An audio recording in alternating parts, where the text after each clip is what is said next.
So I thought it was time to revisit our old friend Matthew Hussey. And anytime I react to Matthew Hussey's content, I try to not be disingenuous about it. I try to go to his most recent content and not cherry pick what I'm reacting to because I want to really drive home the point that you can make a lot of these same comments about pretty much any content that he puts out. So I try to go to like his most recent content. He started as of late producing much longer form content, like his episodes are sort of an hour or more. And I just do not have the patience or the wherewithal or the energy or the desire to sit through an entire hour video of Matthew Hussey's content. So I've chosen a shorter video, but it is still pretty recent. Now, why do I talk about Matthew Hussey? Why do I criticize him? Few reasons. First of all, I think it's desperately needed. And as far as I can tell, there's no one else really doing it. Aside from the odd video here and there, and I really do appreciate those people also speaking out about him. But for the most part, this is someone who goes unchecked, unchallenged. And I just think it's so important that somebody is pointing out the problems with what he's doing and saying. He is arguably the biggest, most successful dating coach in the world. And he has an audience of millions of people and a lot of celebrities endorsing him. And so I just think the potential for harm is massive. The other reason is that Matthew Hussey is a scammer. And I have spoken about that at length on my channel. He's been running various subscription scams via his website for over a decade at this point. And he associates with other scammers like Jay Shetty, Ed Milet, Tom Bilyeu. These are all people that Matthew Hussey is publicly associated with and, goes on podcasts and talk shows and does interviews with on a regular basis. These people do not have your best interests at heart. I'm really sorry to say they're all grifters. And Matthew Hussey is not someone that you should trust. Um, so that's why I talk about it. I know I'm a tiny little channel, and occasionally I get people who are fans of his work leaving comments on my videos. And I want to make it very clear they are exactly the kinds of people that I'm trying to reach. So they are so very welcome. And I welcome the comments. So I'm not saying this to shame those people. I want them to watch my content and to engage and discuss these things with me. And I'll always show them total kindness and respect. But I do get comments from his fans occasionally to say, well, I find his advice really helpful and I think you've misunderstood, or why are you talking about this? It seems weird. Um, and I just want to say, if there is content of his, if you find his advice helpful for you, if it benefits you, I'm not here to take that away from you. If you are able to glean, useful bits and pieces here and there, or if you find the advice helpful, then that's great. Anything that helps you is of course a good thing. But I just want to please hear this caution that I'm going to put out. And I just want you to please heed this caution about giving this man your money, inputting your credit card information into his website, and giving him too much credit. Please do not look up to this man as some sort of a guru or an inspirational figure, or someone who just knows so much more than you. I just am wanting people to be very, very careful about how they engage with him specifically, because he's who I'm talking about, but all these dating coaches, because these people will prop themselves up as almost cult like guru figures. And I think that that has the potential for a lot of harm as well. Um, but yeah, without further ado, let's get into the video. Oh, yeah, the one last thing I just wanted to say before we get into the video that I'm going to be commenting on today, is my primary aim with doing these videos is not to say, well, don't follow Matthew Hussey's advice, follow what I'm saying instead. I don't want to do that. I'm not here to tell you what to do in your life. I don't want to be the one giving people advice. My aim always is to point people back to themselves because it's the principle of therapy, of beneficial, proven, research-driven methods that help people. It's to help them to develop trust in themselves, and that's what I want for people who watch my videos. I want you to develop that relationship with yourself, with your own intuition, with your own emotions, with your own judgment, where you feel like you are the authority on what's best for you and not these coaches and gurus who stand to benefit tremendously from you handing over that authority and that power to them instead. So, okay, so let's get into the video. This video is called The 4 Stages of Mixed Signals. Which one are you stuck in? And it's, as I say, it's a very recent video, so um, we can safely say that this is representative of the content that Matthew Hussey is teaching. I just want it to go back to the beginning. There we go.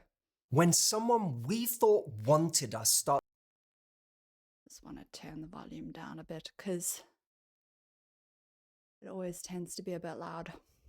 giving us mixed signals, it can leave us anxious, confused, and wondering where we stand.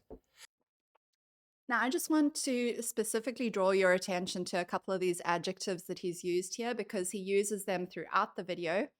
This is a tactic, and this is one of the ways in which he entrenches himself as the guru and he entrenches you as the dependent follower.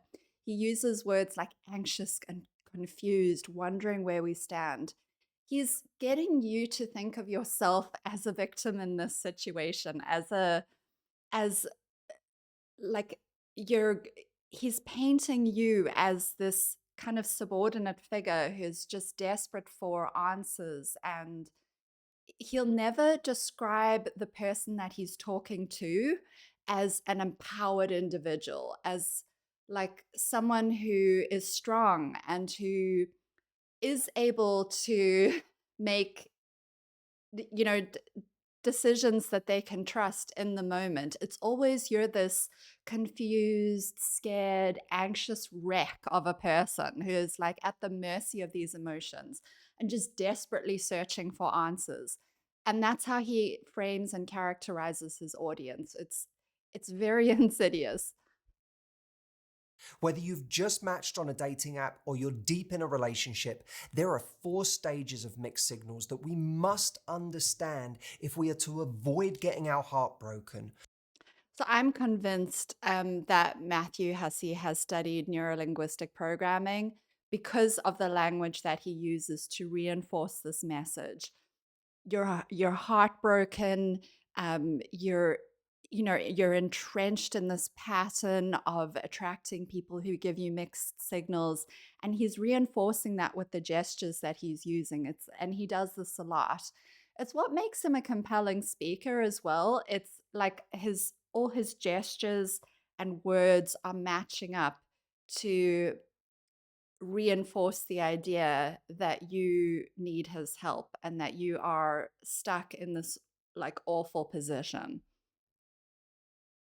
Or worse, getting strung along for years and ending up heartbroken anyway.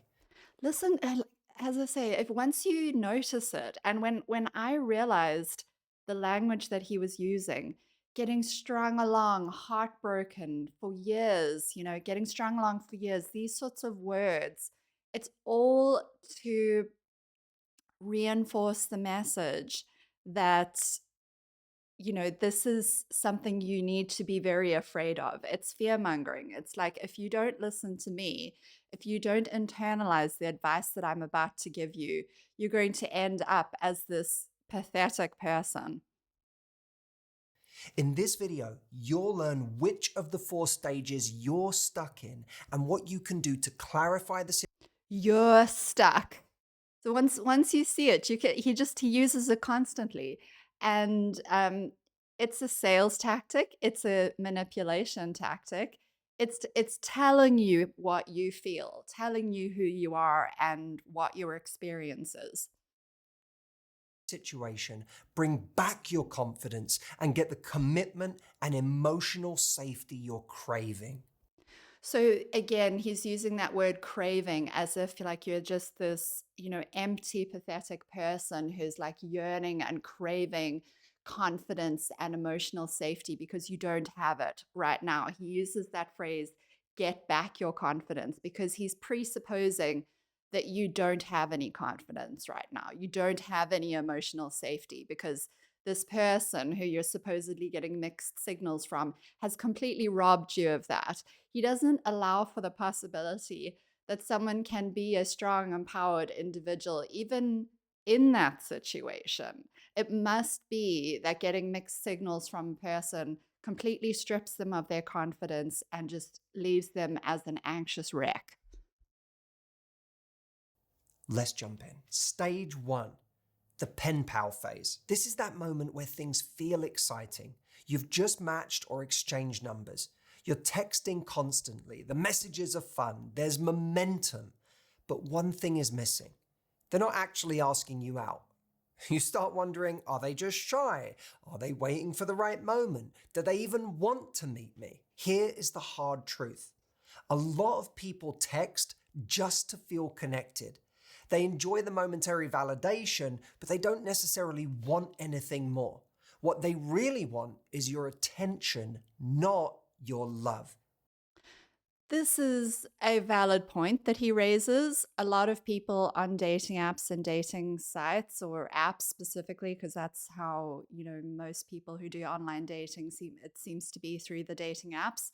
But yeah, a lot of people on those apps are not necessarily looking for or available for an actual relationship or a dating situation. They're just looking for a texting buddy, a texting companion, someone to fill up the bored moments in their day and to give them validation and attention. That's a legitimate point that he's raising.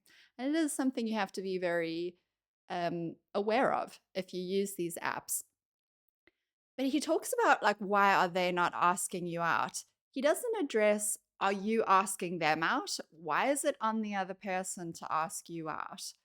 You know, I uh, I'll explain it to you. It's because his audience is mostly women, and he is subtly reinforcing this stereotype that it's the man who needs to do the asking out. And a lot of women buy into this, that they have no agency or power or authority to ask a man out, that they're better off waiting for a man to ask them out. And, you know, I don't necessarily believe that that's a healthy position to adopt. If we truly want equality, then I don't see why the woman can't be the one to suggest a meetup. But he doesn't address this. He's just saying, oh, are you stuck in a situation where you're texting with someone and they're not asking you out, without ever giving you the option of, well, why don't you ask them out? It's it's again, it's encouraging you to feel disempowered. It's encouraging you to feel like paranoid and afraid of this situation that you might find yourself in, instead of giving you tools to get yourself out of it and to, potentially do something and be proactive. So that's the first big question we have to ask ourselves at this stage. Does this person want my attention or my love? Because if all they're doing is reaching for your time and energy, but not taking any actual steps towards real connection, you're being kept warm. You are not being pursued. Okay, but why does the other person need to pursue us? Again, this is feeding into a certain mindset out there which has been perpetuated among women, and I should know because I was in the whole world of feminine energy dating advice for years, and this is a stereotype that is perpetuated in that kind of advice, that women can't ask men out. They need to be pursued. Otherwise, there's something seriously wrong. And he says the first question you need to ask is does this person want my attention or my love? But I would argue that the first question you need to ask is if this person hasn't asked me on a date, why can I not ask them on a date? I mean, one of us needs to do it. And if you want my quick, 30-second reason for why I think that it's not great to give women the messaging that it has to be the man kind of quote unquote pursuing them and asking them out, it's because it leads to an unequal relationship where the man and the woman are both now unsure of their role. Instead of just being two human beings who are connecting with each other as two human beings, where gender doesn't necessarily come into it, it's now about like, what's your responsibility as a man? What's my responsibility as a woman? What am I supposed to do? Rather than who am I? Who am I as a person? Rather than just what am I supposed to do as a man or a woman? So that's my issue with it. Now, in the beginning, you might want to give someone the benefit of the doubt. They could be busy, nervous, feeling you out. That's okay. That's where generosity of spirit, a very important term for the purposes of this video, comes in. This means having a generally positive and gracious lens for the way we view someone. But there's a caveat. We can't have a generous interpretation of someone's actions without having standards for ourselves. That's how we end up stuck. So, what should you do? I like the concept of generosity of spirit. I think it's a very good approach to have to other people in general. And what I love about generosity of spirit is that it's actually one of those things that moves you away from dealing with people in a fearful way, and it moves you towards dealing with people in a more empowered way. If you're being generous in of spirit in how you deal with other people, you're not defaulting to being paranoid that other people are trying to take advantage of you. You're giving people the benefit of the doubt, which I think is almost always a positive thing, unless this person has proven to you that they do not have good intentions. So there's always good advice and like solid little nuggets sprinkled into Matthew Hussey's advice, into his content, but the underlying messaging I feel is very disempowering and insidious because of how it frames the person that he's talking to. In this situation to balance generosity of spirit with standards? You can say, I feel like we're slowly becoming pen pals. It'd be really good to meet in person. Or if you want to use a line that my wife Audrey used to use, you could be playful but direct and say, by the way, if you ask me out, I'd totally say yes. Just FYI. Why can the woman not ask him out if we're talking about a man and a woman, which I can almost guarantee you is what he is talking about? But even if we're talking about two women or two men, or if he's talking to men about women, why can the person he is talking to not ask that person out? Why does it have to be, oh, if you ask me out, I'll totally say yes? Why can, instead of saying that, why can't you just be more direct and say, would you like to go out with me on Friday night? You know, grab a drink or a hot chocolate or whatever. Now, once you've made that move, whether it's through a suggestion, a nudge, or an invitation, here's the test. Do they respond with action? If not, it's time to stop entertaining it. Tell yourself, I've put a step forward and they are not dancing back with me. So this just isn't interesting anymore. You don't have to get angry. You don't need closure. You just need to recognize this person is showing me they're not intentional. And that is clarity. Don't chase a stranger for intimacy. Don't build a fantasy out of flirtation. Move forward and let it become uninteresting. I actually like this advice. I think it's great. I think that if you do put yourself out there, I don't like the way that he is suggesting that the person puts themselves out there. Like, oh, if you ask me out, I'll totally say yes. I don't understand why you can't just be more straightforward and just ask the person out. But if they respond to that, by not engaging with you and like they don't pick up the ball, so to speak, if they're not receptive to your invitation, if they're not showing enthusiasm, then I do agree, especially if you're only texting with the person, if you've just connected with them on an app, it is just probably best to let that connection die. It's not going anywhere. This person is probably a time waster. So I do like that, but I don't necessarily like that he is telling people how to feel about it. Oh, just become bored by it. Just let it become uninteresting. Why do we need Matthew Hussey to tell us how to feel? You're allowed to feel about that however you want to feel. It doesn't have to just become boring or uninteresting to you. You can feel disappointed. You can feel sad. Maybe you had hopes for this person that it would turn into something. And if it doesn't, you're allowed to have whatever feelings about that you want to have. You don't have to have the feeling that Matthew tells you that you have to feel. Stage two, the early dating blur. You've gone on one, maybe two dates. You're texting, there's chemistry, and you think that there's something real starting to build. But suddenly, the rhythm is off. They're hot one day, cold the next. The texting slows down. Plans don't come together. The energy dips, and you can feel it in your gut. This is the early dating blur, where things look promising but feel confusing. And here's what makes this phase so hard. You've had just enough emotional connection to become hopeful, but not enough consistency to feel secure.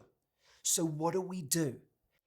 I just want to point out because coaches like this will always frame this as a problem. You're a few dates in or a few weeks in, and suddenly things are not as like hot and heavy as they were. Things might have slowed down. That person is maybe a little bit inconsistent.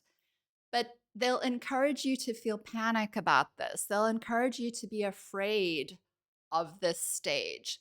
And the fact is, this might be a cause for concern, in terms of your relationship with this person, but it also might have nothing to do with your relationship. It might just be something that that person has going on. Mental health struggles are a very real part of life, and mental health struggles are a big factor that lead to someone maybe seeming a little bit hot and cold.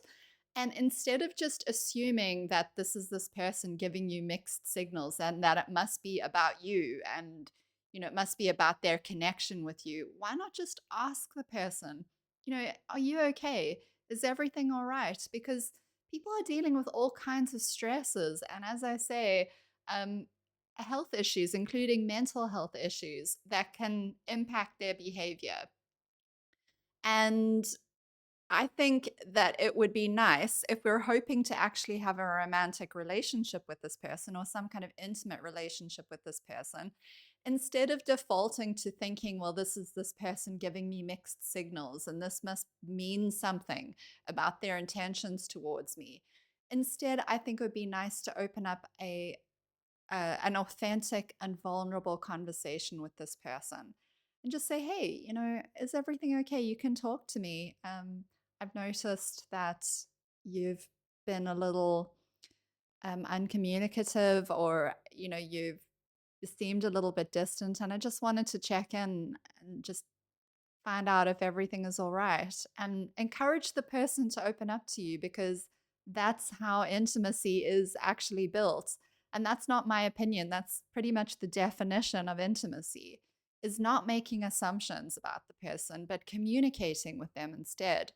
And he's going to frame it like he is talking about communication, like he's not telling you to make assumptions, but he is subtly telling you to make assumptions. It's framed as this person is giving you mixed signals. And I think this is how distrust starts to build in a relationship. So instead of actually communicating with each other as two human beings, we start to become afraid of the other person. Are they starting to pull away? Are they, um, intentionally being hot and cold? And, we start to feel these emotions that he's going to talk about in a moment. We try to fill in the blanks. We read between every line. We keep showing up, hoping they'll match our effort. We get so excited, we start building a story in our heads, but the reality doesn't match. You see how the experience that he is describing just sounds so bleak. You're reading between every line, you're showing up, you're hoping that this person matches your effort. Why are you doing all of that instead of just having a conversation with them? And I'll tell you why. He needs you to fear these things happening in your relationship so that he can swoop in and provide the answer. And that's the trap. You're not dating the person in front of you. You're not even dating their potential because you really have no idea what they're capable of. Now he's specifically characterized it as a trap. You're liable to fall into this trap. And this is how these coaches, it's very subtle, but it is insidious. This is how they generate fear in the audience of the person that they need you to be afraid of these things happening. They need you to be afraid of the person that you're dating and to not trust them so that you'll trust the advice that they're giving you instead. And what I'm saying is we need to get back to relating to people on an authentic level. I'm going to try not to beat that one to death. You're dating your idea of their potential, the version of them that you wish they'd be more consistently. And when Well, if someone is dealing with mental health struggles, for instance, they're not going to be the person that you want them to be 100% of the time. They might not even be able to be, that ideal person that you want them to be consistently. There are real ebbs and flows when you're talking about someone who has mental health struggles or other significant life struggles. And I wonder, should we be advising people to want someone to be an ideal version of themselves all the time? Or should we be advising people to try and engage with each other more authentically and to try to understand each other? And yeah, I'm not saying that you need to stick around if someone is going through significant struggles. If it doesn't work for you, you are always free to leave a relationship at any time for any reason. But I'm just saying, you know, it's worth it to at least have the facts, to at least have an honest conversation with them before you make that decision, I think. Instead of jumping to these assumptions that Matthew Hussey is talking about, that this person is pulling away from you, they're giving you mixed signals, they're obviously just, messing you around. That's essentially what he's saying without saying it. that happens, one of two things tends to follow. Number one, you overfunction. That means you double down, you text more, you chase clarity, you try to impress your way into consistency. Or That's not always what people do. You know, I know he's saying this is one thing that people do, but I think a lot of the time people who are, sort of over functioning, as he says it, actually are trying to communicate, but they just might be afraid of having that honest conversation. Or they might not know how to open up a dialogue with this person. And so the over functioning that he's talking about is actually just bids for connection, bids for understanding and communication. They want to understand what's going on with the other person, but they just don't really know how to ask. But he's characterizing it as a bad thing. I don't think it's necessarily a bad thing. I think it's probably just misguided communication. number two, you shrink yourself. You worry that you're the reason they're pulling away and that you came on too strong, that you're too much. Neither of these work, and neither of them feel good. So, I do like that second point. I think this is something that people do as soon as there's like a bump in the road with their relationship. A lot of people will go to blaming themselves. And I think this is just m- even more reason to have an honest conversation with the other person and to get the truth of what's really going on so that you don't blame yourself.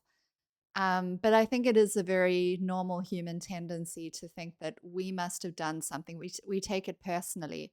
And, most of the time, if nothing else has really changed in the relationship, it probably has nothing to do with you or the relationship. It's probably something going on with this other person. But it's worth it to ask them, and again, the danger of you blaming yourself is just another good reason to have an honest conversation with them. what does work? Look, there's a balance that gets lost here, and we have to bring it back. It is that dance that we have already talked about here between generosity of spirit and unshakable standards. A confident person isn't afraid of giving. They might say, "Here's how I feel. I like you." And you might describe the things that you like about someone. A confident person isn't afraid to give someone compliments, to recognize the best parts of someone. But a confident person is also able to uphold their standards. At the same time as saying, "I like you and here's how I feel about you," they can say, "But this part of your behavior confuses me and I want to talk about it."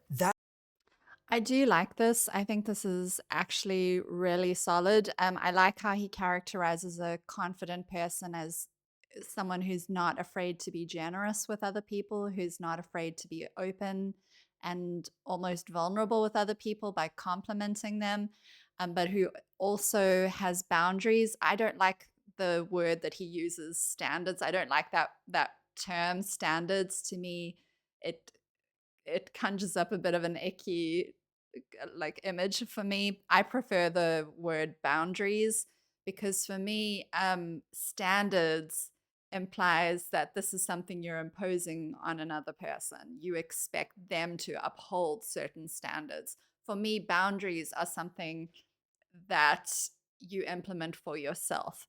Boundaries are like, this is where I end, and I'm not willing to go beyond this point. So boundaries are about you. It's not about trying to control the other person. But I do mostly like what he's saying. Again, I suppose it's nuanced, it's subtle, because although I like that concept of not being afraid to be open and vulnerable, but also having boundaries, I think what he's saying kind of comes dangerously close to telling the other person how they should behave, or trying to impose a set of requirements on someone else, which is not our job to do in relationships. We shouldn't be seeking to control the other person. It's about, what can I tolerate, what can I work with, what works for me, what can I do, what can I handle in a relationship, and communicating that to the other person, like, look, um, I am very sympathetic to the fact that you're going through something or that you're not sure how you feel, but this is difficult for me for this reason, and I I can't cope with these certain things that you're doing. How can we reach some sort of a compromise? What solution can we come up with together? But I just find that, and I know it's a subtle distinction that I'm making, but I find that coaches like this will too often default to advising people to tell the other person how they should behave, or having these requirements from of the other person, instead of encouraging people to fall back to understanding one another and understanding their own limits and boundaries, rather than trying to impose so-called standards on the other person. That's what real strength looks like in this stage. You're not punishing someone, but you're not begging either. You're just calmly holding the mirror up and saying, I know what I want. Do you? Imagine yourself saying these words.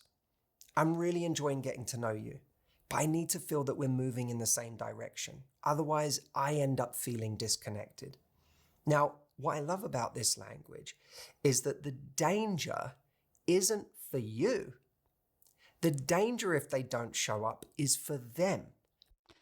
And this is exactly what I was just saying. He's saying, okay, I am enjoying getting to know you, but I feel like we're not moving in, I need to feel like we're moving in the same direction. Otherwise, I feel disconnected. That's more or less the script that he's given there. It's not a terrible script, but what makes me uneasy about it is it's a subtle threat to the other person. It's telling them what they need to do. The other person now needs to figure out what actions they need to perform to help you feel like the relationship is moving in the right direction. That's not a boundary. That's telling someone or threatening someone, telling someone what to do or threatening them with a consequence. Look, if you're and he's admitted it. He's saying the danger is for them that they might lose out. And this is not a good way to be in relationships, in my opinion, because this just generates more fear in that relationship. Oh, like if I can't, if I can't up my game somehow, I'm going to lose this person. And some people might say, oh, well, there's nothing wrong with that. He should know. This other person should know that they could lose me if they don't, snap to attention. I don't like that because, again, I think that's about control. It's about fear. It's about threatening the other person rather than trying to understand and upholding boundaries for yourself and saying, like, I know my limits. I know what I can and can't do, but I'm not telling you what to do. I'm just saying, is there some way that we can approach this as a team? What Matthew Hussey is advising you to do is kind of almost assert your dominance over the other person. And I think my suspicion is that this is how he is in relationships. I think he subtly tries to show the other person that he's actually got the upper hand, that he is the dominant person in that relationship, instead of coming at it like we're two equals trying to create authentic, intimate connection, trying to understand one another, trying to figure out how we can move forward together. He's teaching his followers how to also be dominant in relationships. I don't like it. Because you're going to end up feeling disconnected. And if you feel disconnected, you're going to lose interest. That's the implication there. He calls it an implication. I call it a threat. You're subtly threatening the other person. You're going to lose this relationship if you don't smarten up your behavior, if you don't start doing what I need you to do. And it's clear, it's kind, and by saying it, you're going to reveal the kind of person you're dealing with. If I don't think it's kind. I think it's a little bit coercive, actually. they step up, great. If they retreat, you have just dodged months of confusion. Do not let your imagination run the relationship. Let their consistency or their lack of it tell you everything you need to know. And while we're on the subject of mixed signals, let me ask you something. So you hear that we're done talking about the first two stages of mixed signals, and I started to hear the music playing. Now, I don't know if you guys have picked this up, if you've watched much of Matthew Hussey's content, but anytime that like soft, moving music starts to play in the background, it means that he's getting ready to sell you something. He's gearing up for a sales pitch when this starts happening. So let's hear what his sales pitch is. Has a single unanswered text or one awkward interaction with the person you like ever completely hijacked your day? You start Do you see how he talks to his audience?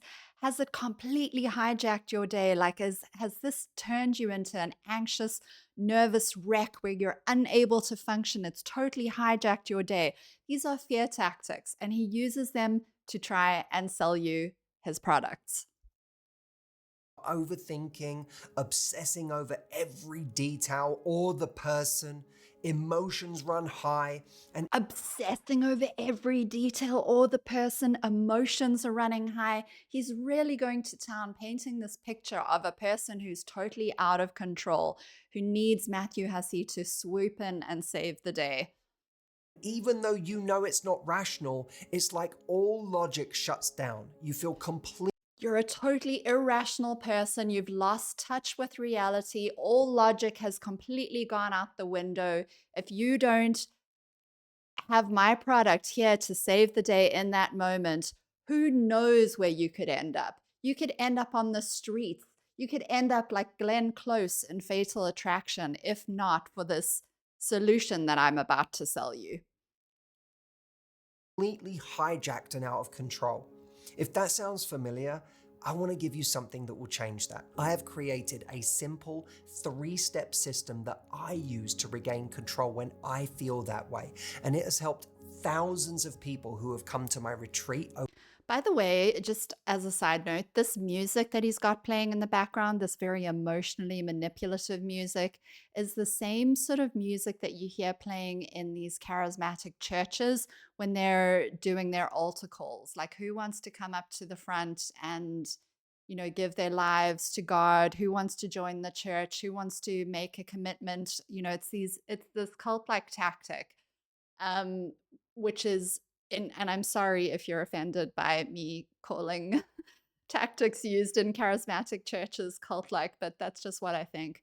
But it's this emotionally manipulative music that is designed to encourage you to make a decision. It's designed to to create a response in you where you feel like, yes, I need to take some action. Over the last 17 years, which has been, up until this point, the only place where I've ever shared this system. For the first time ever, So this three-step confidence method that he's talking about is something he mentioned in that 30-day confidence challenge that I reacted to about 2 years ago now. He did the confidence challenge again this year, and I didn't bother commenting on it because I already did a lengthy, like 3.5 hour video about his last confidence challenge. But anyway, he talked in that video about how that one from 2 years ago, about how this three-step confidence strategy or method is something he only teaches at his retreats, or he has historically only taught it at his retreats. And the confidence challenge was basically gearing up to a giant sales pitch for the retreat. Now, the retreat costs anywhere from like $5,000 to $6,000 or pounds, depending on kind of what sort of package you go for, but it's very expensive. And that doesn't include your travel or your accommodation or your food. There's not even any snacks provided at the retreat. We've looked at reviews of the retreats of the retreat in other videos that I've done. So it's very, very expensive. And here he is in 2025 talking about how he is now going to give you the three-step confidence method, or whatever it is that he calls it, for free for the first time. How do you think people who might have paid those thousands of dollars to go to the retreat, and maybe that was their draw card, maybe they specifically wanted access to his confidence method, how do you think they feel now he's giving it away for free? I suspect that attendance at his retreat has been declining because it is so overpriced for what it is. That's just what I suspect. Plus, awareness of these sorts of grifts is kind of starting to increase, thank goodness. Um, but yeah, make no mistake about it. Whatever this thing is that he's about to pitch to us, where he's going to give you the three-step confidence method, is just another sales funnel. That's what it is. But it is kind of unfortunate, I suppose, for people who've paid thousands of dollars to attend the retreat, that he's now giving the content away for free. Very unironically, unapologetically, I might add. I am giving it away completely free at insidetheretreat.com. If you are going through something painful, stuck with someone who is blowing hot and cold, or just tired of reacting in ways you regret, this system will help you take back your power, but it is only available for a few days. So go and get it at insidetheretreat.com and And that urgency tactic is another very, you know, old, tired tactic used to get people to take action now. Oh, I've only got it up for a few days. You better, act now before it's gone. Um, yeah, Matthew Hussey is famous for using that tactic as well. But if we have time at the end of this video, if I have the energy and the time, we might go and just glance through that insidetheretreat.com website and see what we can just see on there. I might have missed the deadline to get access to the 3 confidence tips or whatever. Not that I'm all that interested in it, but it might have made for a good video to just look at it. But we'll maybe just go and have a look at that website when we're finished reacting to this video and just see what we can see. grab it now. I promise you, once you have this, you will wish you had it sooner. Stage 3, the almost committed phase. This is where things start to feel real. You've been dating a little while, you're spending time together, maybe sleeping over, meeting each other's friends, but something feels off. Something feels off. This is real, like as I say, I think that Matthew Hussey has had neurolinguistic programming training, but I think he's also been trained by these other self-help, motivational speaker, grifter types who use this gesturing in order to really reinforce the emotional messaging that they're trying to convey. He's he's not wanting you to access your own real emotions in these situations. He wants to tell you how you feel. And when I really understood, like Matthew Hussey's content has made me feel very, very uneasy for a long time. And I always feel deeply uneasy when I watch it. But it took me a while to really be able to pinpoint and put my finger on exactly what it was that was so insidious about it. And it's the fact that he wants to tell people what to think and feel rather than helping to guide them to their own emotions and their own inner guidance. Because doing that, like if he helped to guide people back to themselves, that wouldn't benefit him. He's got to continuously build the narrative that he has the solutions and the answers to all of these awful dating dilemmas that you might find yourselves in. It can't just be as simple as going inside yourself and communicating with the other person like a human being. It's got to involve these very high stakes emotions. And if you don't deal with this in the exact right way, then you're who knows where you're going to end up. You're going to just be absolutely devastated and like an anxious wreck of a person, in a puddle on the floor. They haven't defined the relationship and they avoid the talk. They're there, but they're not fully in. This is the almost committed phase, and it is one of the most emotionally frustrating places to be because everything looks like a relationship except the part where you actually feel chosen. You start asking yourself, should I bring I really hate this language as well. This whole thing of feeling chosen. I see it a lot from people who buy into you know, a lot of these narratives about, the other person's not choosing me, they're not pursuing me, I don't feel chosen. What why can we not bring it back to ourselves and say, hang on a minute, whether or not this person is pursuing me or whether or not they're choosing me, how do I feel about them? Is this someone I would choose? Is this a relationship I would want to pursue? What about my own choices? I can't control the choices that this other person makes. I can't control what this other person does, nor should I try to control it. But I can choose to control what I go after. I can control what I choose. And do I want to choose this person? Whether or not they're choosing me, that doesn't really matter. Do I choose them given how they're treating me? If they're,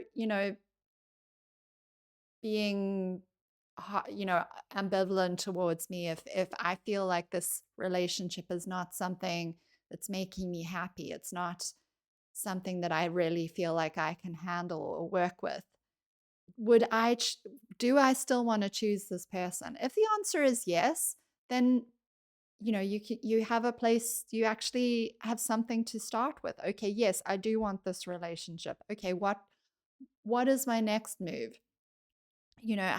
How can I perhaps start to improve things? But it's the way that he frames it, as this is he's framing it from the other person's point of view. They're not choosing you. Well, who cares whether they're choosing you or not? What do you choose? And what's the reality of the situation? You can't control what this other person chooses. Sorry, I'm not going to beat that one to death. I just wanted to point it out. It up? Will asking push them away? Am I expecting too much too soon? And this is where mixed signals get really dangerous because your standards go quiet. You stop asking for what you need. You stop showing how you feel.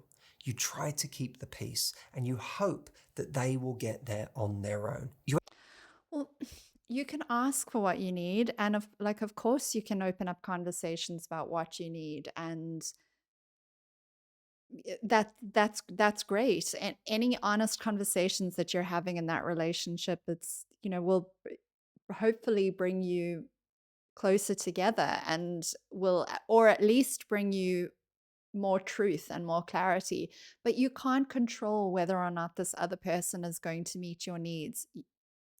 And trying to control that is not going to do your relationship any favors. I do know that. Y- the other person has to want to meet your needs. And if they don't, then you have choices to make. You can't There's nothing that you can really do to make the other person want to meet your needs if they don't want to, or if they can't. All you can do is try to get to the truth, the clarity of the situation, and then make choices for yourself. you end up giving all the time and asking for nothing in return. You're generous, you're patient, you're trying to Again, you can ask, but the other person doesn't need to give. They don't need to say yes. They don't need to acquiesce to your requests. And you need to be aware of that. And I fear that the danger with this kind of advice is that, and with all the coaches, I've seen this with all the coaches that I've covered here on my channel.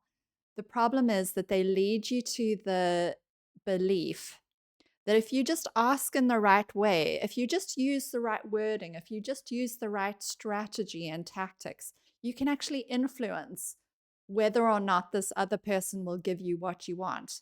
When you can't, that's up to them. That's a decision that they alone can make for themselves. And you can't control that, and you shouldn't try to control that, because then you're having a relationship of some sort of coercion, some sort of manipulative relationship with this other person, instead of a relationship with another autonomous human being. be easygoing, but inside you're an anxious wreck. You feel small. You feel like you're waiting for somebody else to decide your worth. This So he's not encouraging you to ask, do I feel small? Do I feel like an anxious wreck? How do I actually feel? No, he's telling you, you feel small. You feel like an anxious wreck. You're waiting for someone else to tell you, what's going on in your relationship. Do you see? I hope that I'm adequately pointing out how he's subtly disempowering people with the way that he talks. This is what cults do. And they redefine you as a person instead of encouraging you to go inside yourself and ask what's true for you. They'll tell you what's true for you. It's kind of insidious because it comes across like he's being really caring, like he's recognizing your feelings. But, you know, really recognizing someone else as a autonomous individual means asking them, not telling them. It means being open to who they really are instead of trying to define the situation the way that you think it should be or the way that you want it to be. This is the moment where once again you have to come back to your new secret weapon: generosity of spirit calibrated with strong standards. You can be warm. And I would say, again, generosity of spirit and warmth are wonderful things. They're wonderful ways to be in human relationships because they foster connection and intimacy with other people. But instead of standards, I would prefer the word boundaries. And I think that it's telling that mental health professionals, therapists, psychologists, people who've actually studied human relationships and who know what they're talking about, use the word boundaries and not standards. You're not going to hear a therapist generally talk about having standards. You're going to talk about them have a person having they're going to tell you to have boundaries, not standards, because boundaries are something you can control. Standards suggest that you're telling the rest of the world how they should behave, and you can't do that. You can be vulnerable. You can even compliment them. What you can't do is keep shrinking your needs just to hold on to someone who won't define what this is. So, what do you say when you want to address the lack of clarity without pushing them away? You tell them the things you're not happy about. I feel confused here. I don't like this part. I want to understand more about why you did this or why you're not able to do that. And it's fine to say, I want to understand. I'm glad that he has used that wording. I want to understand why you did this, because that's great. Expressing curiosity about the other person, wanting to understand. That is something that we should be doing, is trying to understand the person who's in front of us the same way that we try to understand ourselves.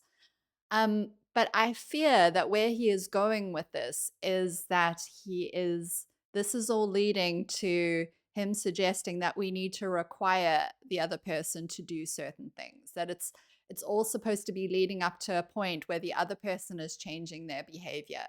It's not just about understanding. It's about requiring and wanting that person to be better, do more, you know, change in the ways that we need them to. And that again, and I feel like a broken record here, that's not something we can control. It's not something we should seek to control. And it shouldn't be the point of these conversations, shouldn't be to threaten the other person into, knowing that there are consequences if they don't improve. That's not a healthy way to be in relationships. That's manipulative. That is coming at it from a place of dominance and coercion rather than understanding and connection. Let's talk about it together. See, there's some part of us that is afraid that if we do this, if we talk about how we feel, if I am in any way perceived to be affected by what somebody is doing, then I am going to lose my power. But what I'm saying here is And it's so interesting that he uses this word power, because that is exactly the impression that I get when I listen to him. To me, it becomes so clear that this is about power, but not power over yourself, power over the relationship, power over the other person. Um, of course, it's fine to say to someone, of course, we can say to someone that you're affected by things that they're doing. That's just expressing what's true. When you did this, it made me feel this particular kind of way. Of course, you can and should be honest about your feelings with this other person. But what you can't do is tell them that they need to be different. Um, you can try to understand, you can explain your own point of view, you can have boundaries for yourself, but you can't tell the other person that you're affected by them and then have the expectation that the other person is going to change and adjust their behavior. Obviously, it's great if that happens naturally and organically without y- without you putting in threats and demands and all this kind of thing. It's got to be something that happens as a result of their choice, and they still need to be the driving force behind their own behavior. Otherwise, it is a type of coercion. Calm, it's direct, and it invites connection instead of conflict. If the person on the other end is emotionally available and ready, they'll engage with the conversation in a meaningful way. If they're not, then it's time to listen to what their silence is telling you, because almost committed is still uncommitted, and you deserve more than almost. Stay. I do agree with this actually. I think if what you're upset about is the fact that the relationship is still uncommitted and you have a conversation with this other person that isn't threatening, that is very honest and open and authentic, and it's not telling them what to do, but it's telling them how you feel and telling them, sort of your boundaries, you are well within your rights. If that person doesn't engage with the conversation in a meaningful way, or if they're just silent and they're not, giving you anything to work with, or, if it's just something that you can't handle. I like expressing it this way. It's what can I handle? What works for me in my life? What allows me to feel healthy and happy? And if this relationship is not making you feel healthy and happy anymore, if it's upsetting you, if it's something that you can't handle, then walking away absolutely could and maybe should be the right option. Again, you can't control this other person. You can only make choices for yourself. And yeah, so I agree with that. If they're not engaging, if they're being silent, if they're just not working with you, then maybe that is a relationship that you need to reevaluate. Stage 4, the relationship drift. You're in a relationship now. You've defined it. You've built trust. There's history, routine, and love. But lately, something has changed. The effort has faded. You don't feel seen. This is the relationship drift, where mixed signals no longer look like games or hesitation. They look like emotional disconnection. And this is where things get really confusing, because the person still says they love you, they're still around, but you can feel in your body that something is off. And we don't know what part of that is our intuition and what part of it is our anxiety. So you question yourself, am I overreacting?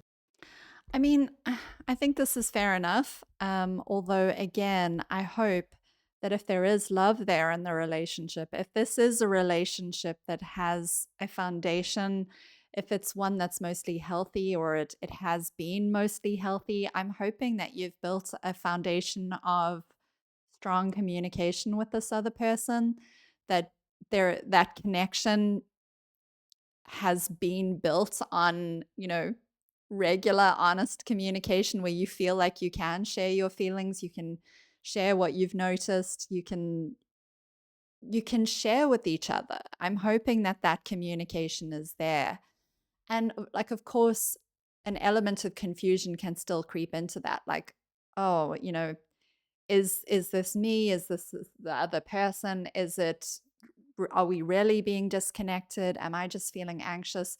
But you should never feel afraid to have those conversations with your partner. I feel like this is something I've said many times, but you should never be afraid to talk to the person that you're with.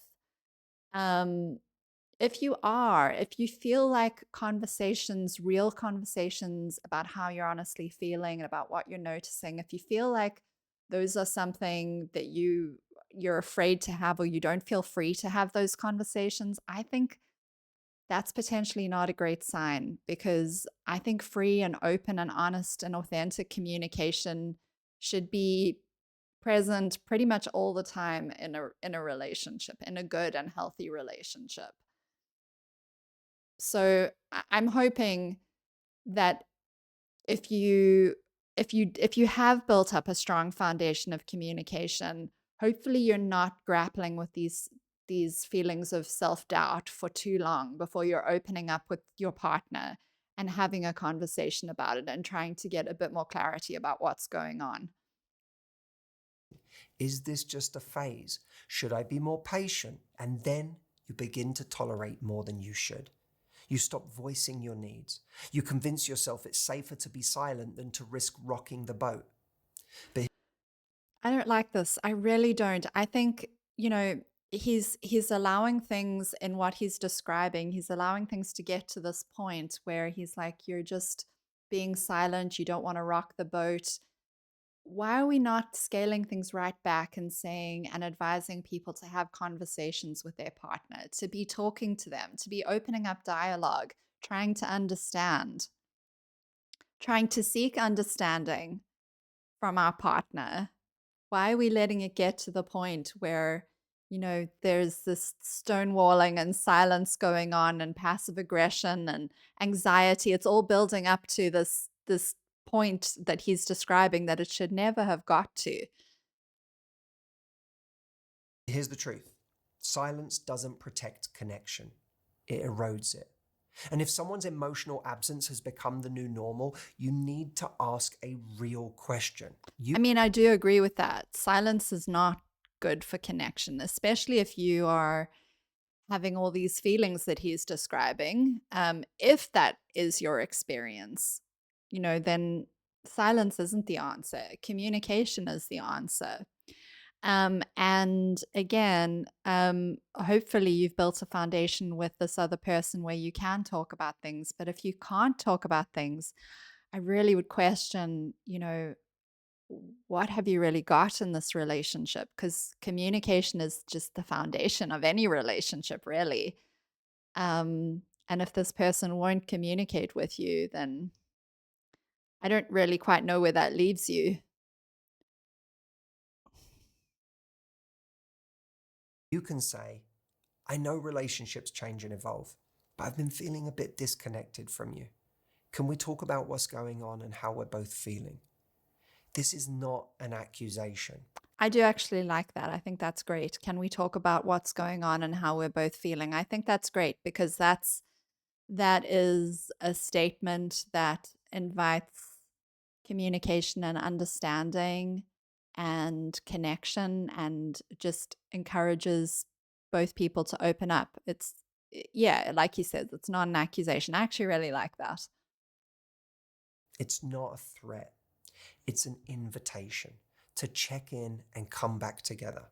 And if they can't meet you there, or worse, they refuse to even enter the conversation, then that's no longer a mixed signal. It's a clear one. I remember a time when me and Audrey, So before he tells this story about himself and Audrey, I just want to give him kudos. I actually think that's great because the way that he has described that is actually of two equal partners in a relationship coming together to solve a problem.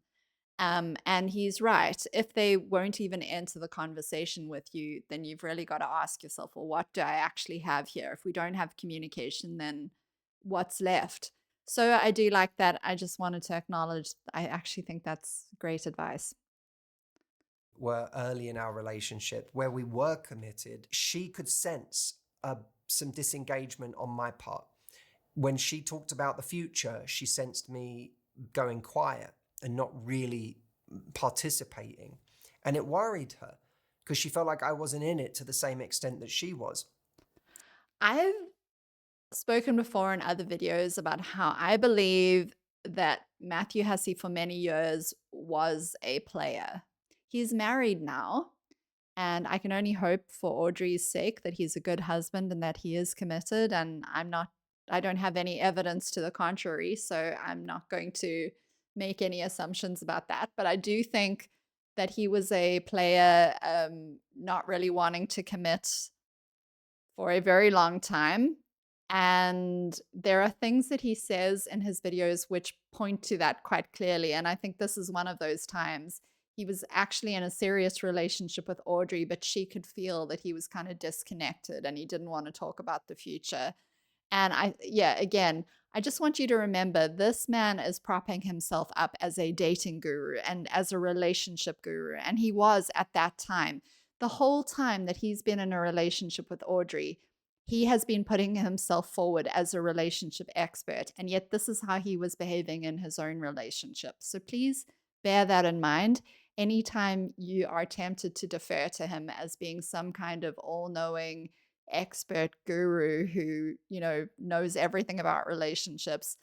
He was doing these things. He was sending mixed signals in his very own relationship. I mean, kudos, I suppose, for being honest about it. But at the same time, it really makes me wonder, like, what gives you the right then to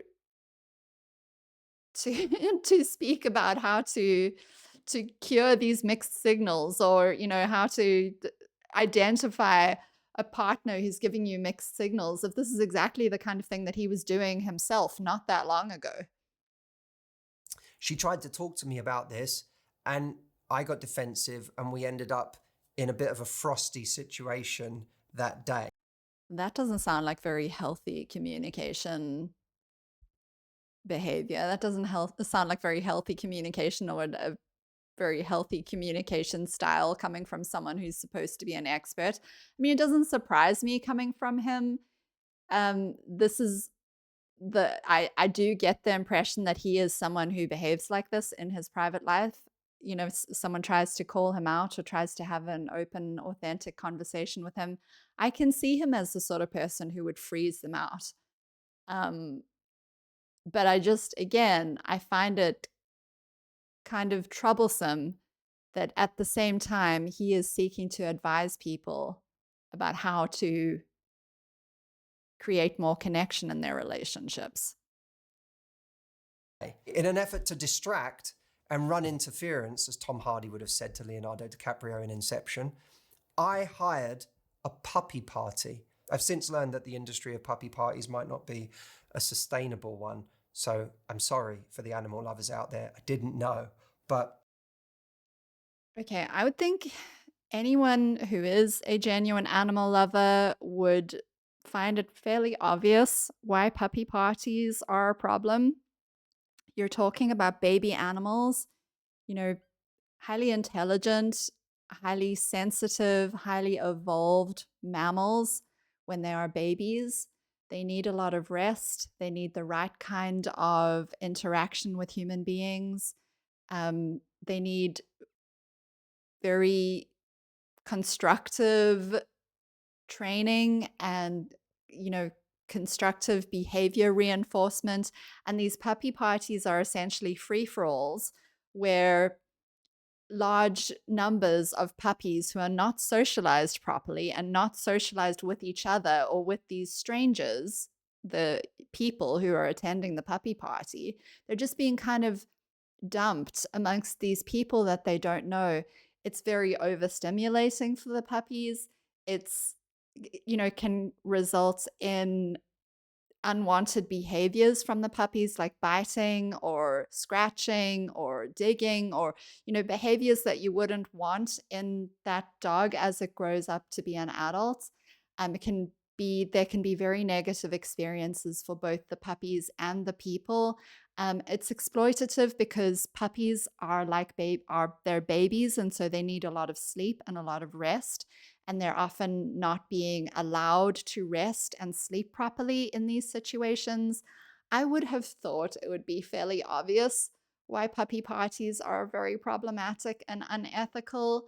And yeah, so I do find it troubling that not only could Matthew Hussey not have a proper conversation with his girlfriend, with Audrey at the time, when she was wanting to discuss what was going on in their relationship. He tried to freeze her out and distract her by hiring a puppy party, but at the same time, he thought that this was something that would be um, a good thing to spend money on.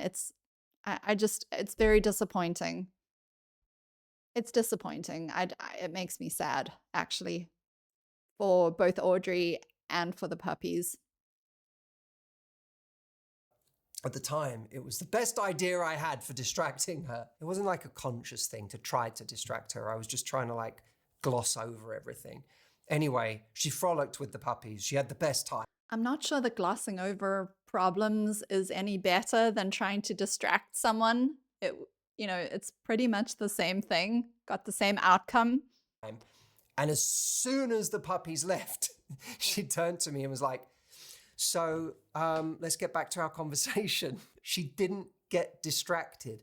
Don't get distracted by shiny or fluffy things. And Well, I'm glad that Audrey didn't get distracted and that she didn't let the issue completely get forgotten about or glossed over, to use his terminology. But I do think it's kind of maybe a bit sad that Audrey had to be the adult in that relationship and that she had to be the one to bring things back. But I suppose good for her, you know. I I like Audrey. Intuitively, I think that she sounds like a very strong person. She sounds like a person who knows who she is, and I think she's more than a match for Matthew Hussey. But at the same time, I think we get glimpses into their relationship dynamic at times like this, and I'm not sure that it is, you know, I'm not sure it's something I would necessarily want to emulate. I'm not sure that it really paints him as being the relationship expert that he wants to be seen as. don't tell yourself a story that explains away someone else's disengagement. And if that can't be created together anymore, then the most loving thing you can do for both of you is let go, because you don't want to be in a relationship where you feel lonelier in it than you were when you were single. So which of those 4 stages are you stuck in right now? The truth is, mixed signals aren't just something that someone else gives us. They're So the emotional music has come back. Can any of you tell what's about to come next?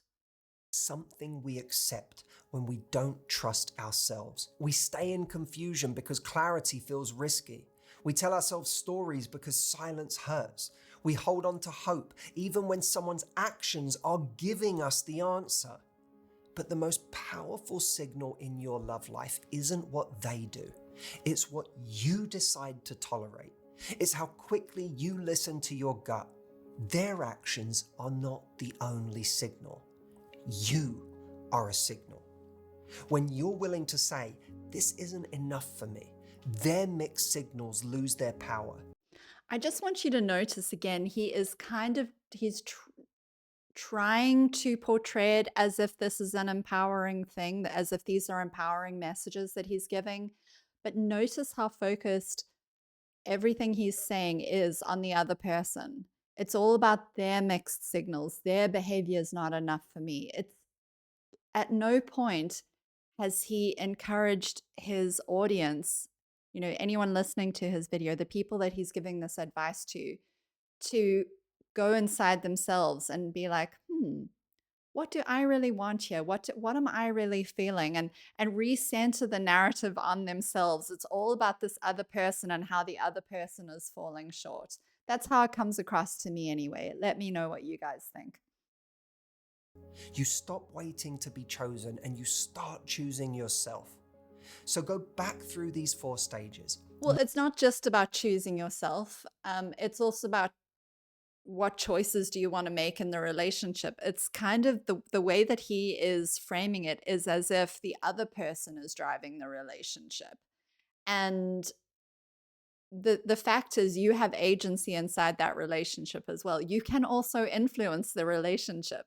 You can choose what kind of person you want to be in that relationship, and you can create something with that other person. You're not passive in the relationship. Look at your situation honestly. Use the words from today's video. And remember, the right person won't leave you guessing. They'll meet you, match you, and make you feel safe, not confused. Until then, stay generous, stay grounded, and never forget the standard you deserve. And if you want to feel better right away, click the link that I gave you earlier. I'll leave it right here inside. What did I tell you? And this insidetheretreat.com is like one of hundreds of website domains that Matthew Hussey owns. He's literally, the internet is littered with these websites owned by Matthew Hussey that are they're all just funnels to get you into purchasing something from his website, which is probably going to funnel you into some sort of subscription scam, or paying for his high ticket items like his retreat, which are thousands of dollars. So let's quickly, I just want to very quickly, this has been kind of a long video, but I just quickly want to have a look at this website. Just give me a sec. Inside the retreat.com.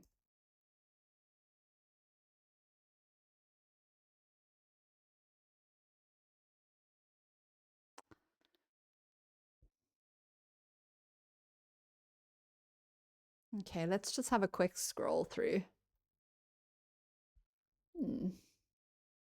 So the very first thing is to input your name. And this is where the funnel starts. Okay. Understand men. This is all aimed at women who are dating men, by the way. Because I think that's what Matthew Hussey has realized. That's where the money is. Learn to meet, attract, and keep your ideal man forever. So it's all about finding the ideal man. Okay. Unlock core confidence, live the life of your dreams. And here we have a quick plug for Matthew AI. I've done videos about that before. Oh, here's a customer who said the response literally made her cry. That's kind of sad. Oh, and here we have celebrity endorsement, Drew Barrymore. Matthew's unique voice is one I return to again and again for both my confidence and my love life. Perfect for anyone looking for actionable wisdom and a path to reconnecting with themselves. I think there's another celebrity endorsement on here somewhere. Let's have a look. I want to find it. Oh, there's the... Oh, Ryan Seacrest. Oh, Ryan Seacrest. He's got such a cheesy grin, doesn't he? So he says when you have someone who is a dating guru, an expert, a guy that knows everything that needs to be known about how to find the perfect partner, then you just want to spend a lot of time with them. So Ryan Seacrest has defined Matthew. He's described him as a dating guru, an expert, and a guy that knows everything about finding a partner. But no, Matthew Hussey is definitely not a cult leader. He's he's definitely not in this for his own personal profile or anything like that. He just wants to help people. Okay, that'll do it for today. I hope that you found this an interesting discussion. As I say, I welcome your comments and your input. And what did you think of this video? What did you think of Matthew's advice? What did you think of my commentary? Do you agree? Do you disagree? Was there something that I missed that you noticed? I really want to open this discussion and these discussions about coaches. I don't want this to be an echo chamber. I want this to be a discussion. I want this to be a conversation where everyone feels like they can tap into what's true for them. These are my opinions. This is what I see when I watch this content. And I want to offer this to you guys as an alternative way of seeing this content in case it doesn't sit right with you the way that it doesn't sit right with me. And I just want to open up a conversation. I don't think all of this stuff is benign or beneficial. I think some of it has the potential to be very manipulative and coercive and harmful, even.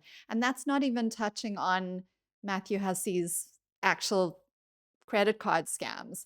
So, in any case, that's it from me for today. Look after yourselves, everyone, and I'll see you next time. Bye, everyone.